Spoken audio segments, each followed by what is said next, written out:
इकबाल कहता दुनिया को है फिर मारकाए रूहो बदन पेश। तहजीब ने फिर अपने दरिंदों को उभारा और अल्लाह को है पामर्दी मोमिन पे भरोसा।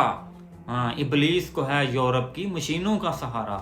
इकबाल कहता हुण फिर जंगी मैदान लाने का वक्त आ गया, क्योंकि तहजीब ने फिर अपने दरिंदों को उभारा है। हाँ हाँ, हुण इसराइलियां ने फिर अमरीकियां एक बारी दोबारा मुसलमानों के खिलाफ इकट्ठा कर लिया। तो इकबाल कहता हुण जंगी माहौल बनाने का वक्त आ गया। हुण तू है ना देखी कि इन्हों को टैक्नोलॉजी किहड़ी, इन्हों को मिसाइल किहड़े, इन्हों को हथियार किहड़े, इन्हों को जंगी साजो समान और आलात किहड़े। हाँ, इकबाल कहता नहीं, अल्लाह को है पामर्दी है मोमिन पे भरोसा। हाँ, इकबाल कहता जो अल्लाह पामर्दी है मोमिन ते भरोसा करता, मरते हुर ते भरोसा करता, फिर तू इन्हों की टेंशन ना लवी है इबलीसी निज़ाम की, है इन्हों की टैक्नोलॉजी की। नहीं नहीं, इकबाल कहता तू इन्हों पर भरोसा नहीं करना, तू अल्लाह ते भरोसा करदे आया जंग छेड़ के रख देनी।